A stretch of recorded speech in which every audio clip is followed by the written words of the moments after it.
1년이 넘는 장기 수사 그리고 두 차례의 구속영장 반려. 경찰이 결국 하이브 방시혁 의장을 불구속 상태로 검찰에 넘겼는데요. 이 과정에서 미국 대사관이 이 공식 절차를 뛰어넘는 서한을 보내 방 의장의 미국행을 도왔다는 사실이 알려지면서 이른바 대미 로비 의혹까지 현재 불거진 상황입니다.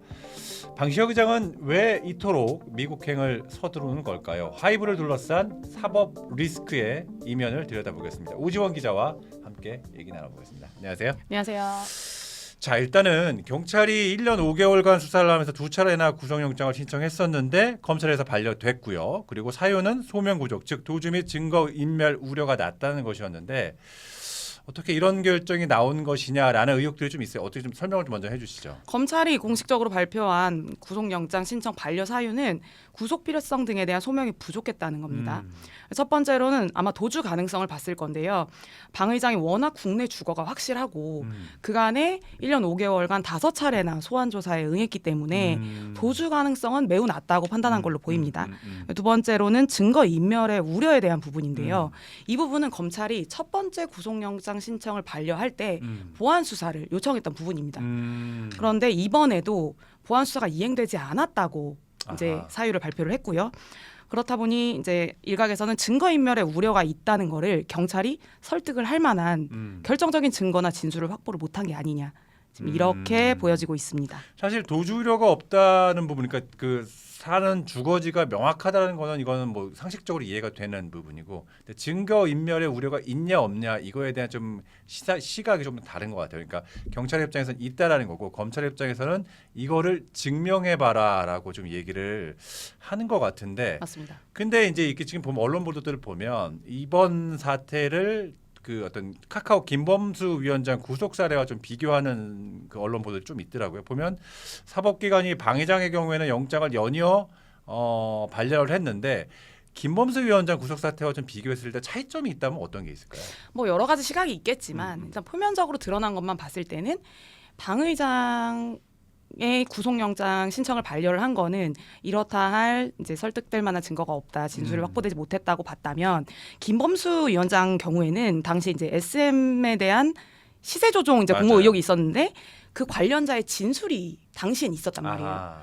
그런데 추후 재판이 진행이 되면서 이 진술이 허위라고는 이제 판결은 됐습니다. 그렇죠. 예, 그렇지만 어쨌든 구속영장을 청구를 할 당시에는 검찰이 진술을 확보한 상태였기 때문에 예, 청구를 할 수 있었던 게 아니냐 이렇게 이제 보여지고 있습니다. 결국 증거가 있냐 없냐 이거에 가장 결정적인 차이가 아닌가 싶은데, 자 그런데 앞서 제가 설명을 좀 드렸습니다만, 자 최근 수사 상황에서 논란이 크게 됐던 일이 하나 있었어요. 방 의장의 출국 금지 조치가 내려진 상황에서, 자 이 부분 저는 지금도 사실 이해가 안 되는데 미국 대사관이 이례적으로 서한을 경찰에 보냈어요. 그러면서 좀 방문을 하게 해달라라고 요청을 했고, 그러니까 이게 제가 좀 더 알아봤더니 외교적 결례 지적과에 나오는데 보통은 대사관에서 보내는 우리 대사관에 보내서 이런 일이 있으니 좀 협조를 해주세요라고 이제 해야 되는데 이례적으로 직접 서한을 경찰에 보내서 이게 어떤 의미냐를 두고 좀 의혹이 여러 가지로 번지고 있는데, 이런 여러 가지 갖가지 의혹들이 나오는 배경은 어떤 건가요? 크게 이제 세 가지로 설명을 네, 드릴 수가 있을 것 같아요. 말씀하신 대로 이제 미국 대사관 측에서 서한을 경찰에 직접 전달을 했단 말이에요. 그렇다면 요청한 사유가 있을 건데 그쵸. 그 사유가 두 가지를 들었어요. 미국 독립기념 행사에 방 의장이 참석을 해야 된다. 아하. 그리고 두 번째로는 방탄소년단이 네. 지금 미국을 포함한 월드 투어를 돌고 있는데 하고 있죠. 그 미국 공연을 지원을 하려면 방 의장을 포함한 하이브 고위 이제 임원들이 필요하다, 아하. 방문이 필요하다. 네. 이런 취지로 이제 주장을 했단 말이에요. 미국 네. 대사관 측에서. 네. 그런데 사실 상식적으로 이해하기 조금 어렵죠. 네. 특히 방탄소년단의 콘서트를 지원하기 위해서 방 의장이 반드시 필요하다.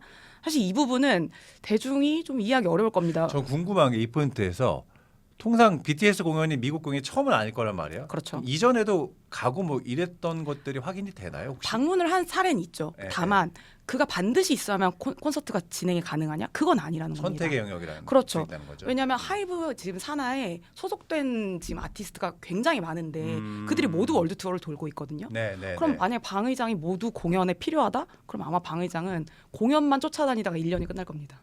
아 그렇겠네요. 네. 그렇겠네요. 네네. 그리고요. 또 그리고 두 번째는 네. 말씀하신 대로 서한이 전달된 절차에 대한 의문이에요. 그러니까 대사관이 경찰에 직접 서한을 전달한다는 건 말씀하신 것처럼 정식 외교 루트를 통한 건 아니거든요. 네, 네. 그러니까 아주 이례적인 절차로 보고 있기 때문에 네. 대중이 더 의심을 할 수밖에 없겠죠. 네, 네. 그리고 이제 세 번째 이유는 방 의장이 현재 미국을 갔을 때 수사 상황에서나 비즈니스적으로나 얻는 실익이 있다고 보여지기 때문입니다. 그렇겠죠. 네, 뭐 그렇다 보니까 결론적으로 사람들이 뭐 방 의장 미국 가고 싶어서 미국 가고 싶어서 옆구리 쿡 찌른 거 아니냐. 그리고 이전에 이제 쿠팡도 이제 비슷한 사례가 있었기 때문에 있었죠. 그래서 실제 경찰 내부에서도 쿠팡 따라하기가 아니냐 이런 격앙된 반응이 이제 나오기도 했다. 이런 보도가 현재까지 나오고 있는 상황입니다. 경찰 입장에서는 기분이 굉장히 좀 불쾌할 것 같아요. 그럴 수 있죠. 그러니까 이게 수사가 진행되고 있는데 미국 대사관이 나서서 그것도 우리 외교 루트가 아닌 공식 루트가 아닌 뭐 이걸 뭐 공식 비공식으로 나눌 수 있는지는 모르겠습니다만 경찰에 직접 서한을 보내서 뭔가 협조 요청을 한다는 것 자체가 그렇게 썩 유쾌할 것 같지는 않은데요.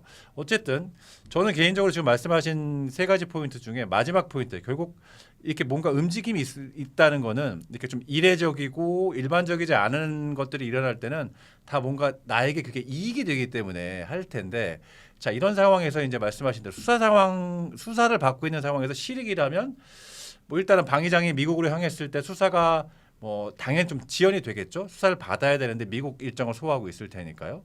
그리고 또 하나는 요 포인트도 저는 관심 포인트인데 핵심 공범이 현재 미국에 있고 방 의장이 미국에 갈 경우 말을 맞추게 될 수 있다라는 의심들도 나오고 이거 어떤 내용인가요?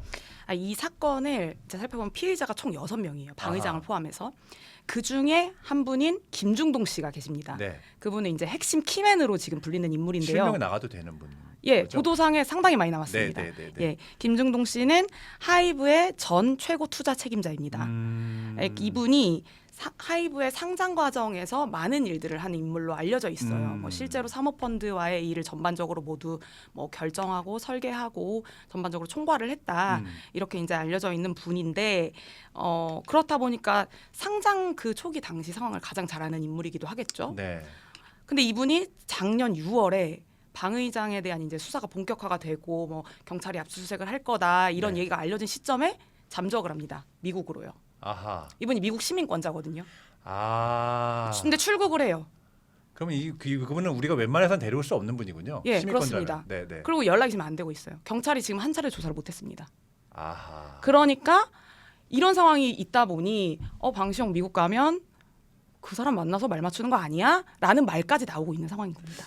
그거는 충분히 합리적인 의심일 거라고 저는 생각이 들어요. 다만 이제 네네. 하이브는 이 모든 의혹을 부인했다는 점을 제가 이제 또 명확히 말씀을 드립니다. 예, 네, 하여튼 합리적 의심으로 저는 보이는데 맞습니다. 그러면 그런 어떤 수사상의 실익 그러니까 말을 맞추고 그리고 사실은 말을 맞추는 거를 넘어서 그분이 한국으로 돌아올 수 없는 상황이라면 사실은 이제 그분이 사실은 뭐 상장 과정 그다음에 하이브의 모든 재무 구조까지 다 알 수 있는 그런 분이니까요.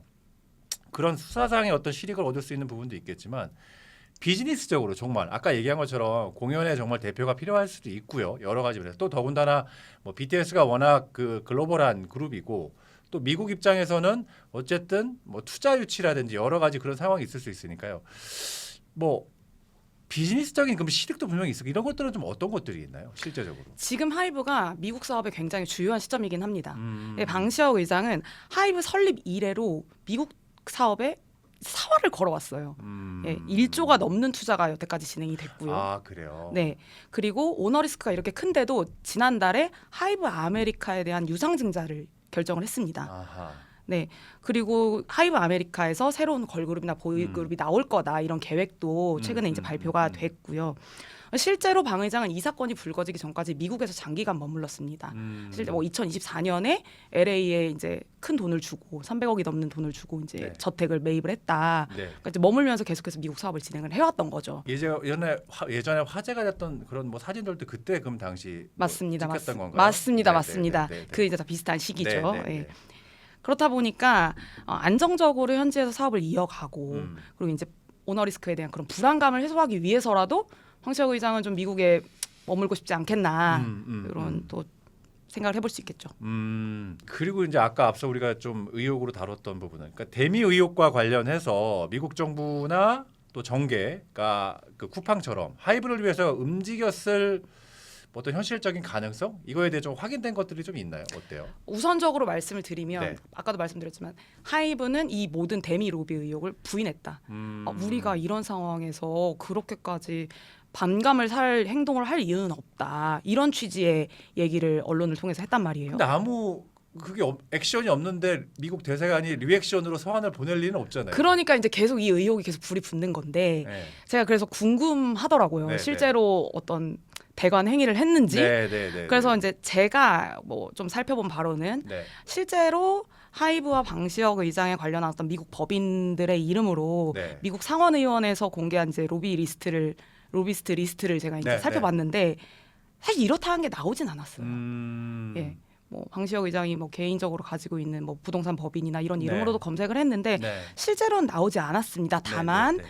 뭐 그 공개되지 않은 어떤 뭐 음지라고 표현해야 되는지 지하라고 표현해야 되는지 공개되지 않은 영역에서의 뭐 로비 활동은 했을 수도 있겠죠. 그렇죠. 그거는 저희가 아직은 파악하지는 못했습니다. 어쨌든 지금은 좀 이례적인 상황이 계속 연이어 이어지면서 뭔가 의혹, 로비를 한 거 아니야라는 그런 부분들, 더군다나 이제 핵심 어떤 수사의 핵심 어떻게 보면은 그 역할들을 할 수 있는 그 하이브의 관계자분이 또 미국에 계시는 또 시민권자이고 이런 부분들이 의혹을 더 증폭시키는 거 아닌가라는 생각이 들고 있는데 일단 지금 수사가 좀 길어질 것 같아요. 수사를 하기에도 좀 어려운 상황인 것 같고 앞으로의 뭐랄까요 전망이라고 그럴까요? 이런 거 어떻게 보세요? 경찰이 입증해야 될 부분도 있을 것 같고 방 의장의 여러 가지 의혹들에 대해서 소명을 해야 될 부분도 있을 것 같은데 앞으로의 전망은 좀 어떻게 보시나요?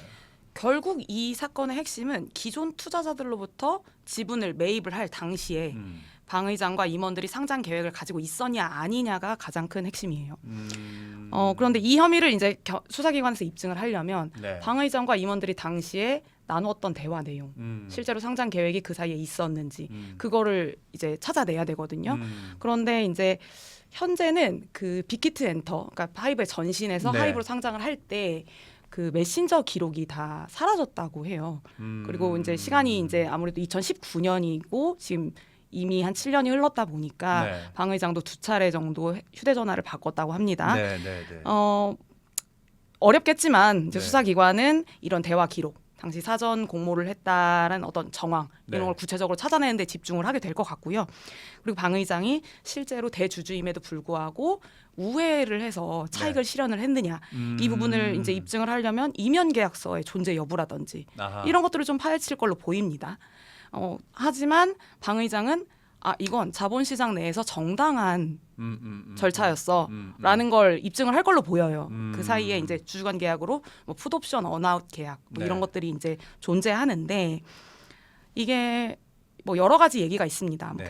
경제 전문가들의 시각에서는 방시혁 의장이 인센티브 형식으로 수익을 네. 실현하는 것이 정당한 자본시장 내에서 통상적인 절차 중에 하나다. 하지만 일각에서는 현금 지급을 받는 건 뭐 그렇게 통상적인 절차는 아니다. 뭐 여러 가지 이제 의견 다툼이 있거든요. 네. 그래서 이 부분에서 방 의장 입장에서는 이게 얼마나 정당하고 당시 합리적인 절차였는지를 아마 입증할 걸로 보입니다. 글쎄요, 그 얘기를 들어보니 그런 생각이 드네요. 이게 그러니까 법상으로 상법이나 어떤 그런 관련 법상으로는 뭔가 조금 잘못이 있냐 없냐 여부를 따질 수 있겠지만 결국은 이게 모든 것들을 판단할 때 법적으로 판단할 때 중요한 건 의도잖아요. 의도가 있었느냐 없었느냐. 그런데 그 메신저 부분이 이제 삭제됐다는 부분에서 수사가 앞으로도 계속 쉽지는 않을 것 같다. 그러니까 의도가 있었다는 것을 증명하지 못하면 이후의 것들은 결국은 법리 싸움을 할 수밖에 없는 부분이어서 그렇게 되면은 사실은 법리 싸움 했을 때는 제 경험상 그렇게 쉽지 않을 거다라는 좀 생각이 드는데 어쨌든 앞으로 좀 수사 결과 지켜봐야 할 것 같습니다. 오늘 말씀 고맙습니다. 감사합니다.